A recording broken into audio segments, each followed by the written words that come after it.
अपने को पहचानो। आप साधारण व्यक्ति नहीं हैं। आप एक ऐसे पिता के पुत्र हैं जो संसार के सब प्राणियों का जन्मदाता और पालन करता है। आप परमात्मा की प्रेरणा और दिव्य विधान से जन्मे हैं। आपके विचार, आपकी वाणी, आपके व्यवहार में परमात्मा के दिव्य तत्व ओतप्रोत हैं। आपका व्यक्तिगत कुछ नहीं, सब परमात्मा का ही है। आपका शरीर, इसकी विभिन्न क्रियाएं भी ईश्वर के ही अधीन हैं। जिस परमात्मा के विधान से अनंत ब्रह्मांड लोक संचालित होते हैं, उसी से आपका जीवन और क्रियाएं भी संचालित होती हैं। साधारण अमीर का पुत्र ही अपने को धन्य मानता है और अकड़ कर चलता है, पर आप तो कुबेर, लक्ष्मीपति के भाग्यशाली पुत्र हैं। आपका शरीर पवित्र मंदिर है। आपका मन परमात्मा का गृह है। आपकी संपदा का कोई पार नहीं, कोई मर्यादा नहीं। आप हमारी बात मानिए, अपने को ईश्वर का पुत्र होना स्वीकार कर लीजिए। पुत्र में पिता के सब गुण आने अवश्यम भावी हैं। ईश्वर के पुत्र होने के नाते आप भी असीम शक्तियों और दैवी संपदाओं के मालिक बन जाएंगे। ईश्वर के अटूट भंडार के अधिकारी हो जाएंगे। आप जंतु विज्ञान विशारदों से बातचीत कीजिए। वे आपको बतलाएंगे कि जो गुण किसी भी जीव के पिता में होते हैं, वही उसकी संतान में पनपते और फलित होते हैं। यदि आप अपने को ईश्वर का पुत्र होना स्वीकार कर लेते हैं, तो एक ऐसे शक्ति स्रोत से अपना संबंध स्थापित कर लेते हैं जो अटूट है, संसार के सर्वोच्च गुणों का आदि स्थान है। ईश्वर हमको पिता होने के कारण कभी नहीं भूलता। हम ही मूढ़तावश भूल बैठते हैं। यही दुख का कारण है।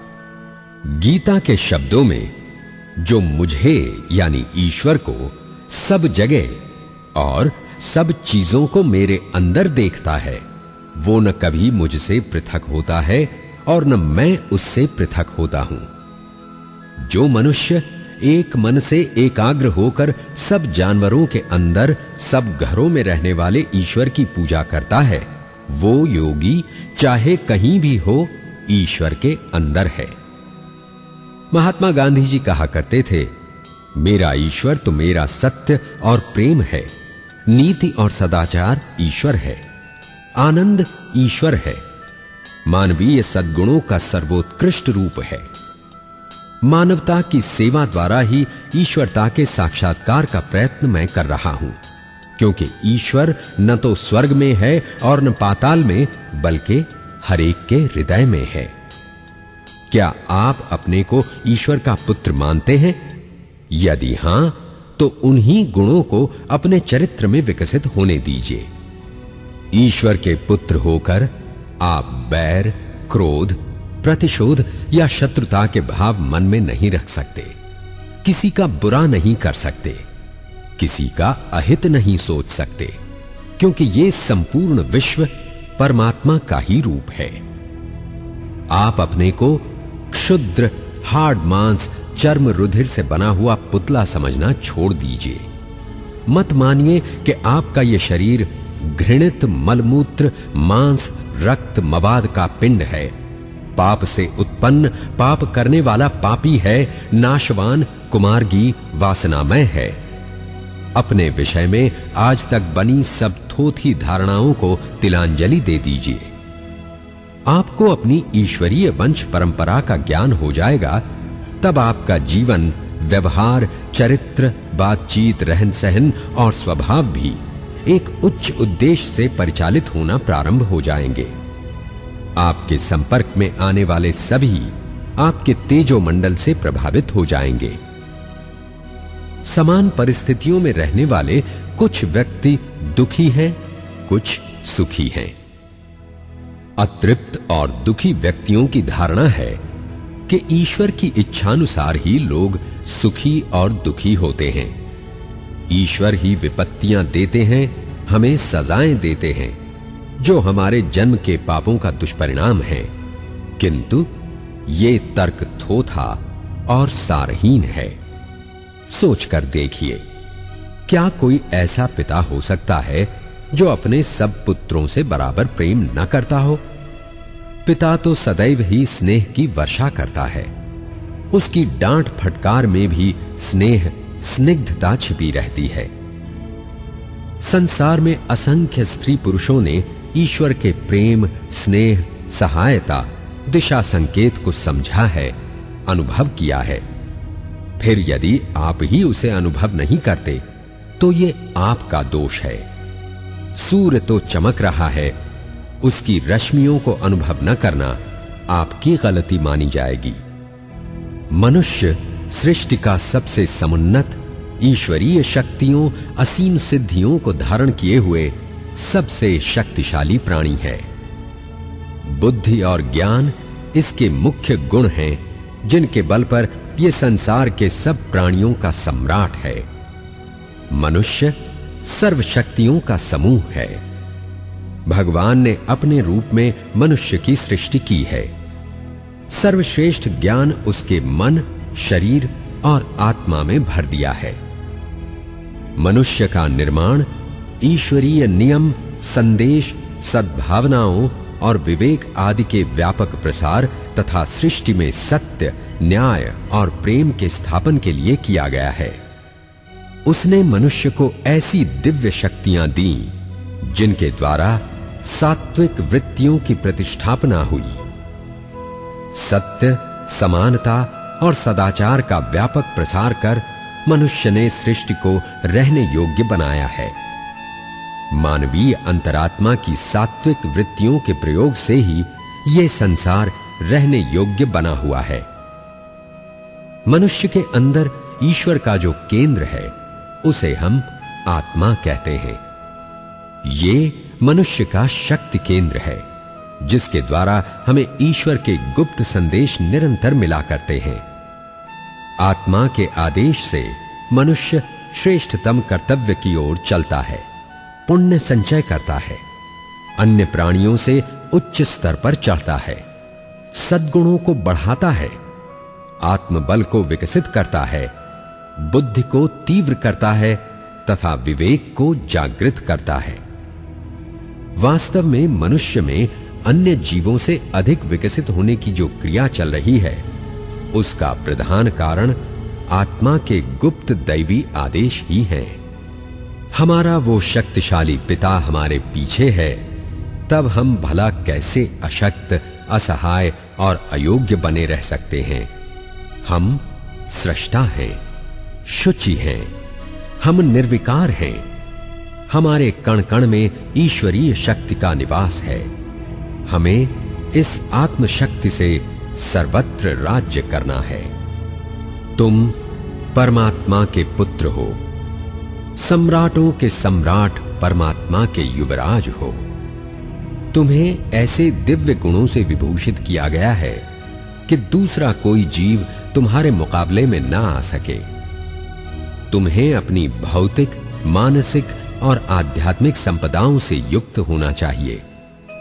अनंत अखंड सुख शांति का भागी बनना चाहिए। याद रखो, जो जाग कर मनुष्योचित शुभ कर्म करता है, देवता उसी को चाहते हैं, अर्थात उसी के भीतर देव शक्तियां जागृत होती हैं। जो सोए पड़े रहते हैं, देव शक्तियां उनमें नहीं जागती या उनसे प्रेम नहीं करती। मनुष्यों, अपनी मानवता प्राप्त करो, मोह और आलस्य निद्रा से जागो। आपको जागृति से मैत्री करनी चाहिए। आपको मानव जीवन व्यर्थ के कामों में बिताने के लिए नहीं दिया गया है, वो तो श्रेष्ठ सामर्थ्यवान बनने के लिए ही दिया गया है। किसी व्यक्ति में हम उत्तम गुण, उच्च चरित्र, स्वास्थ्य, सौंदर्य या कोई प्रशस्त कला देखते हैं तो हमारे अंदर कहीं से चुपचाप एक उच्च भाव पैदा होता है कि काश हम भी यही उच्च दैवी भाव या शक्तियां प्रकट कर पाते।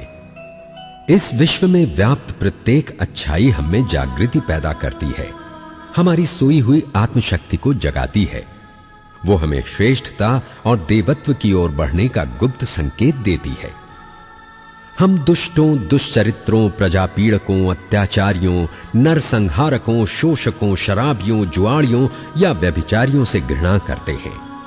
हम इनमें से कुछ भी नहीं बनना चाहते।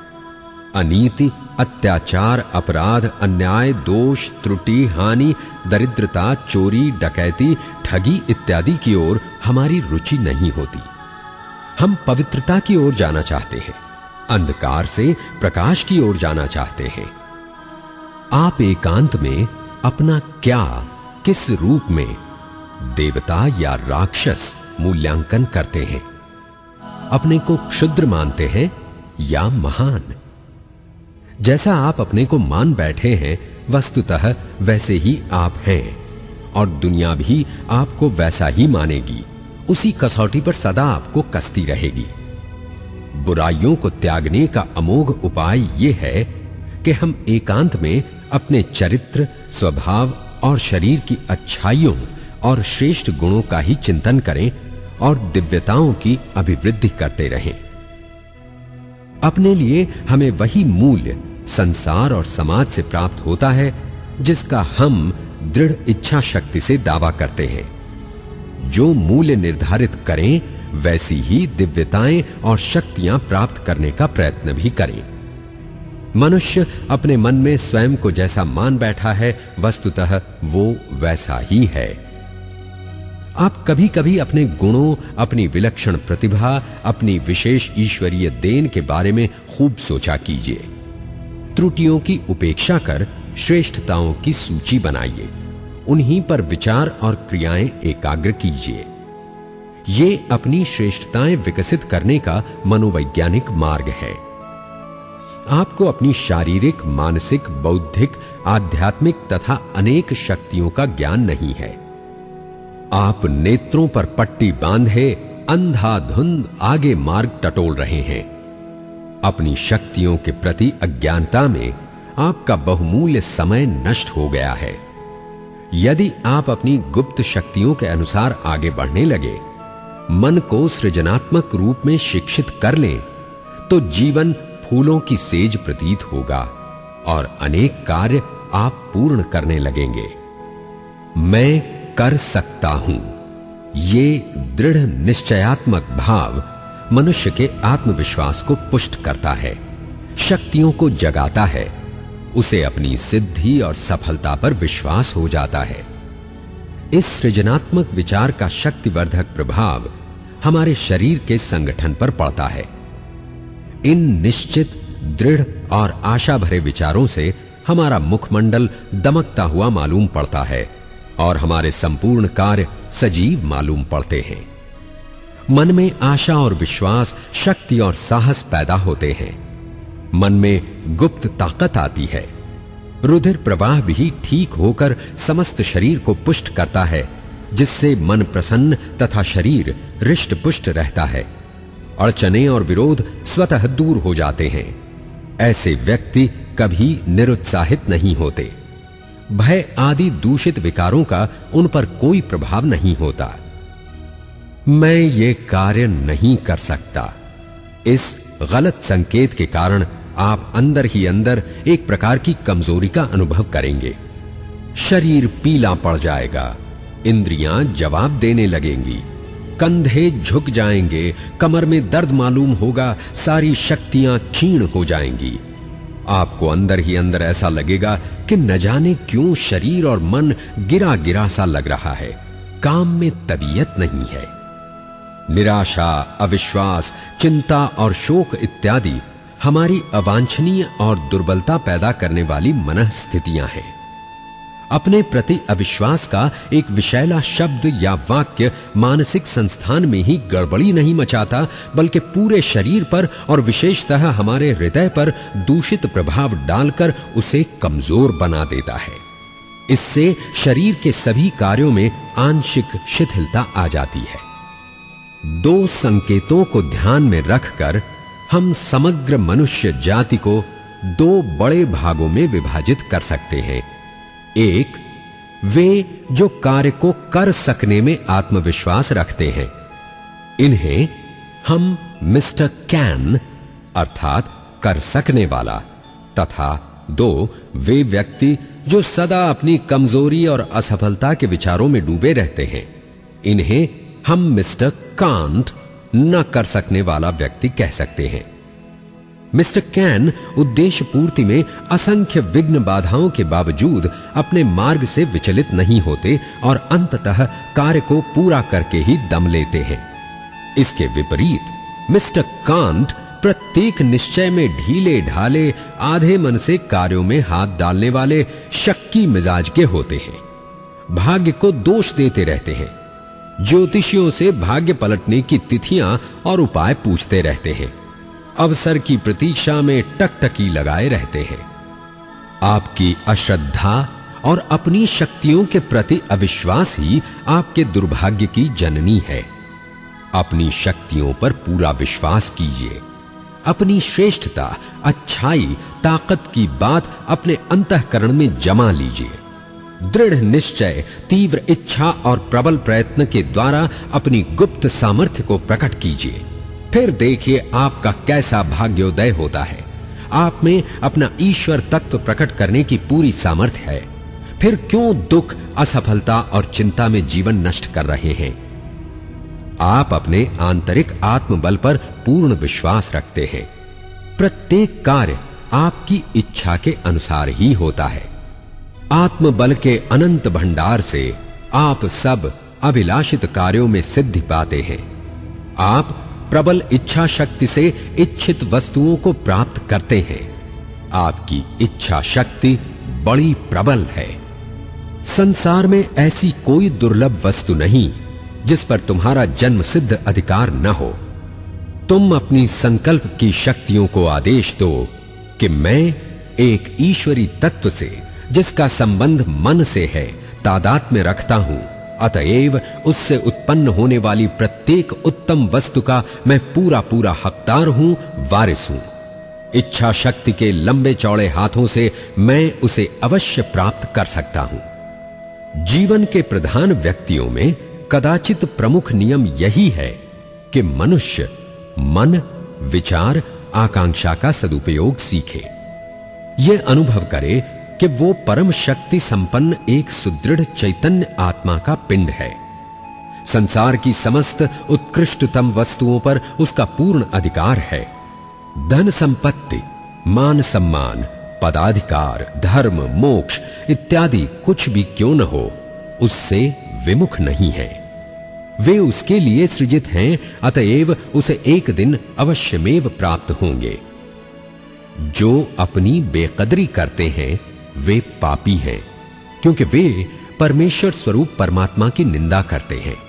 कारण, मनुष्य ईश्वर की प्रतिमूर्ति है। ईश्वर में किसी प्रकार की संकीर्णता नहीं है, सीमा बंधन नहीं है। प्रत्युत समृद्धि की विपुल संपदा भरी पड़ी है। ईश्वर का आदेश है कि पूर्ण बनो जैसा कि मैं हूं। अतः कभी अपने आप को नीच, दीन, दुखी, दरिद्री, रोगग्रस्त आदि न समझो। प्रत्युत उत्साह पूर्वक कहो और गर्व से छाती फुलाकर कहो कि प्रत्येक उत्तम वस्तु पर मेरा अधिकार है। कोई मुझसे वो अधिकार हरण नहीं कर सकता। इस प्रकार मन को भद्दी वस्तुओं से हटाकर सुंदर और शिवत्व से परिपूर्ण सुमनोहर वस्तुओं पर केंद्रित करना, विरोध से हटाकर ऐक्य में संलग्न करना, मृत्यु के विचार को हटाकर दिव्य जीवन के रहस्य में केंद्रित करना एक बहुत उत्कृष्ट कला है। अपने को पहचानो। आप साधारण व्यक्ति नहीं हैं। आप एक